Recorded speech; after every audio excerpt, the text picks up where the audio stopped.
The Holy Gospel according to John, the 2nd chapter. Lord, you.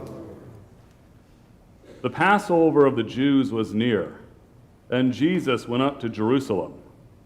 Y halló en el templo a los que vendían bueyes, ovejas y palomas, y a los cambistas allí sentados. Making a whip of cords, he drove all of them out of the temple, both the sheep and the cattle. He also poured out the coins of the money changers and overturned their tables. Y dijo a los que vendían palomas, quitad de aquí esto, y no hagáis de la casa de mi padre casa de mercado. His disciples remembered that it was written, "Zeal for your house will consume me." Y los judíos respondieron y le dijeron, ¿qué señal nos muestras, ya que haces esto? Jesus answered them, "Destroy this temple, and in 3 days I will raise it up." Dijeron luego los judíos, en 46 años fue edificado este templo, y tú en 3 días lo levantarás. But he was speaking of the temple of his body. Por tanto, cuando resucitó de entre los muertos, sus discípulos se acordaron que había dicho esto, y creyeron la escritura y la palabra que Jesús había dicho. El Evangelio del Señor. Gracias a Dios. You may be seated.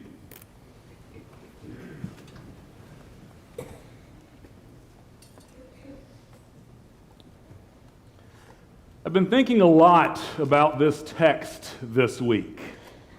Now, you might be thinking I was doing that because I had a sermon to preach on it, and it's good if I spend a couple of minutes before Sunday morning figuring out what God might want me to say. And you'd be partly right.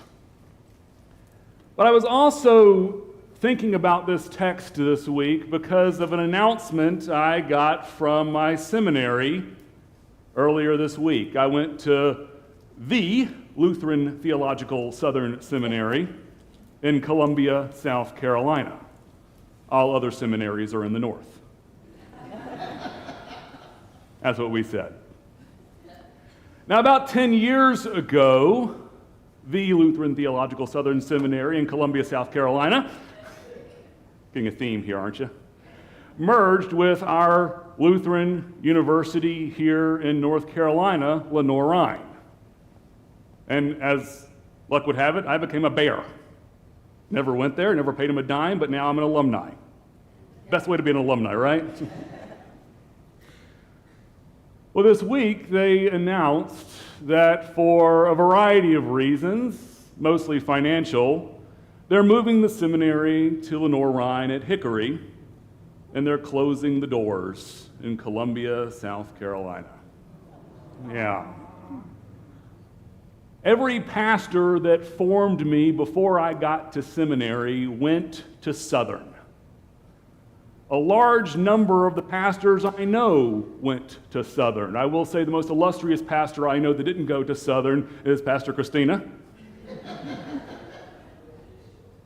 and Bishop Tim, but he's a bishop, you're a pastor. So I said illustrious pastor. I'm keeping my job here. It's okay. I'm not going to get fired. When my wife and I got married, our first home we lived in was an apartment at the seminary. I'll never forget the first ethics class I had when our ethics professor said, "Don't come to the assigned classroom, come to the chapel. I have a very simple lecture for you." And there we gathered in the chapel, and there Dr. Dan Bell, who's a power lifter, just a huge guy, stood there and stared at us for what felt like 10 minutes, but was probably more like 30 seconds. And he said, "As soon-to-be pastors, you have a choice. You can build one of two things. You can build a country club, or you can build a community of disciples. You choose." And he walked out. Other classes got longer. I'll never forget sitting in that chapel right before I was to graduate, assigned to Central Pennsylvania where I knew nobody, scared out of my mind, convinced that I had no idea how to do this pastor thing. I may still have no idea how to do this pastor thing. But sitting there scared and listening to the seminary president, Dr. Marcus Miller, preach us a sermon where again and again and again he said to us, because of Jesus, you are able. Because of Jesus, you are able. As word made its way around my fellow alumni this week, we all pretty much said the same thing. Our heads knew it was the right move, but our hearts ached. And we wondered about a lot of things. What would happen to faculty and staff that were beloved there? What would happen to the property? But the one everybody kept coming back to is, but what is going to happen to the chapel? Friends of mine met at Southern Seminary, married in that chapel. Friends of mine had children at seminary, and their children were baptized in that chapel. Time and again, that chapel, much like this place we're in now, has been filled with so much meaning and power that it hurts to think about it not being there. It hurts to think about it going away. We pastors often like to remind people the church is not a steeple, the church is not a building, the church is the... We say that all the time, right? And yet we also know that the house that we meet in is an important space. Because we can look around and we can know who sits in what pew, right? And it's something we laugh about now, but also think about when someone who sat in a pew for 40 or 50 years, when they die. And you can walk by the pew and you can still know that that is the place that your sister or brother heard the good news of Jesus Christ and offered their lamentations, their prayers, and their praises.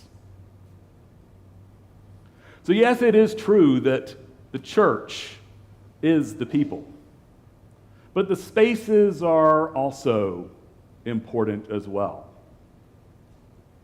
So this temple that we find ourselves in today with Jesus is important. Its history dates back to God's people wandering in the wilderness. They didn't have a temple of stone, they had a temple of canvas. They had a tent that moved with them. And wherever they went, they had the house of the Lord. As their story went on, they found themselves rooted in the promised land, and they and God ultimately saw fit to build a permanent structure. And there the people of God gathered for praise, prayer, and lamentation. That temple was torn down by conquering foes. And once again, built again. A house of prayer for all people. And in comes Jesus. Quite the rascal. Overturning tables and driving out livestock. Now, I thought about performance art and flipping this thing upside down today. I have been working out, so I think I could do it. But I decided against it. And Jesus is saying challenging, confusing things to God's people. Tear down this temple, and in 3 days I will rebuild it. I will rise it up. How can you do it in 3 days? It took way longer than that to build. But he's not talking about that physical space. He's talking about himself. You see, so often we want to be like Peter in that transfiguration story. It is good for us to be here. Let's build 3 dwellings and let's stay here forever. And it is good to do that because places have power. Places have meaning. Places help to tell a story. But we have to reach even further back into our own story. To remember ourselves as a wandering people, a pilgrimage people, people on the go and on the move. You are part of God's temple, you and your body. And each one of you is a brick in God's temple. Note, I didn't call you a blockhead. I said you are an important piece in the temple that God is building. Places fall down.